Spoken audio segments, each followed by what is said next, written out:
Hey y'all, and welcome to Politibrawl. My name is Brian, and Sean Hannity is just sounding off here, just going after point by point on this wild story of a second attempt on Donald Trump's life. But before we dive in, I want to give a quick shout out to our sponsors at Colonial Metals Group. They quite literally have the cure to Harris inflation, but more on that later. Now, let's dive in to the video. But certainly alarming in every way imaginable in light of what happened in Butler, as you mentioned. Yeah, of course, this is very alarming. And Sean, have you spoken to the former president or texted with him? I have spoken with the president 3 times since this incident, and each time I got a new piece of information. One, that they had found, first of all, what happened with the shooting. The second thing, that they had found an AK-47. Third, Right. that their drone footage was able to give them enough surveillance to identify the exact car that the individual involved in the shooting got into. And further detail that they gave me was that they were updated and told that that car had been found, identified, was surrounded by law enforcement. I don't know what happened from there. It could not have been too far away. I would say the time frame was less than a half hour between the time that the shooting actually took place and they identified the car. So I'm trying on all to fronts, find out, like, how is he doing? That's what we want to know. How is he doing, if you spoke to him? You know, well, you really want to know the truth, Arthel? He goes, well, there's more details, because I did hear, and Steve Witkoff was very clear. The first thing the president did when he got back to the clubhouse was make sure that everybody else was okay. He didn't see his golf partner with him. Where's Steve? Where's Steve? Where's Steve? And then Steve says, I'm right here. He got in maybe a few minutes behind the president. The Secret Service was able to get everybody to safety. Everybody else was taken off the golf course. Then when the president found out everybody was safe and nobody had been harmed, I guess in typical fight fashion, Trump said to Steve, and then he related to me, I really wanted to finish the hole. I was even, and I had a birdie putt. And it was on the fifth hole, which shows a lot of, I think, guts and gumption, and very Trumpian, I guess, in every way. But, you know, the good news we can report is that in spite of this being in such close proximity to the president and others and the Secret Service, that they were not harmed and that they are in safety. And I know the investigation will go forward. Probably more details, I would imagine, as time unfolds. There was a man with an AK-47, which, by the way, how do you get an AK in the United States? That's a Soviet-era weapon. All right, that's what we give to the people, to the weird guys with turbans, and then they turned around and used them on us. But anyways, that is a Soviet weapon. It's not American-made. And turns out the serial number on that weapon that they confiscated, they finally found, the serial number had been rubbed off, which is a felony, because let's be honest, it's a good idea to at least track the weapons that are purchased inside the United States. That's kind of a good idea.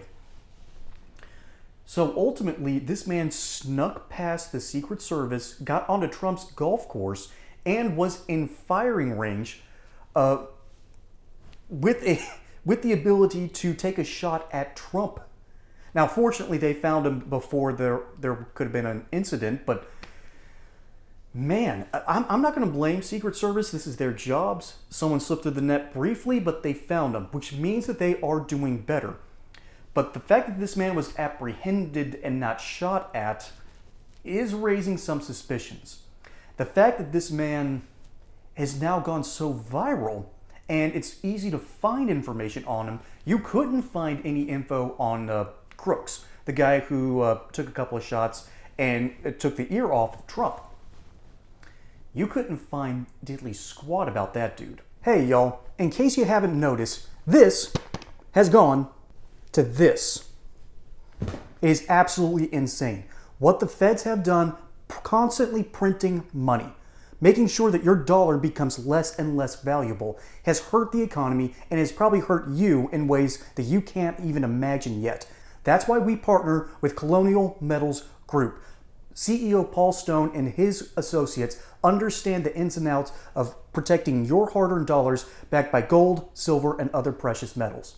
And they even have a limited time offer for first-time buyers, free gold and silver IRA accounts, insured storage for 5 years, up to $7,500 in free silver, and a personal safe to keep all the good stuff. So go check them out, link in the description below, or call this phone number to talk to one of the many lauded associates at Colonial Metals Group to protect your hard-earned dollars today. But yet this guy, this shooter, all you got to do is Google. All right, that's all you got to do. You can see the pictures. You know where he's been involved. He's been interviewed before. He even tried to go into Ukraine to fight for them against the Russians. This guy is kind of a lunatic, and apparently his son even sort of backs that up. So that means that there is something in the ether. That means that there's something going around in the zeitgeist that is leading into this. It's almost as if rhetoric on the internet, which I need to be careful about myself, but it's almost rhetoric from places like Twitter, Tumblr, even sometimes on Instagram. Sorry, Twitter. Man, I'm getting tongue-tied here today. But you'll notice that if you read closely, and if you ever get caught up in a left-wing circle, which, by the way, if you do, that is a whirlpool that basically flushes down, all right? Be careful when you enter those waters, because once you get flushed down, you will find the inner depths of not just purgatory, the step below purgatory. Yeah, that's where you end up. And these people, their rhetoric is inherently violent. And as a matter of fact, if you'll notice a trend recently, there seems to be a lot of shooters that have, let's say, tried to change their body type. And we know squat about these people because their internet history gets scrubbed. Why do they get scrubbed? Well, that's because the CIA and the FBI technically do their jobs, and on one hand, thankful for them that they do. On the other hand, if you are on someone's radar and no one does anything about it, what's the point? What is the point of having these agencies if we can't take someone aside and say, hey, we've been noticing certain things. Are you okay? Because if you continue down this path, you end up with an assassination attempt. That's because the rhetoric coming from the Democrats, that's because rhetoric from their side and their people, not Republicans, although you're starting to see it. And let me put it to you this way. It used to be common for Republicans, when a Democrat passed, to offer their condolences and stand side by side. Democrats, however, when a Republican passes, they throw a party. Republicans aren't standing side by side with people anymore. Remember, did Dianne Feinstein?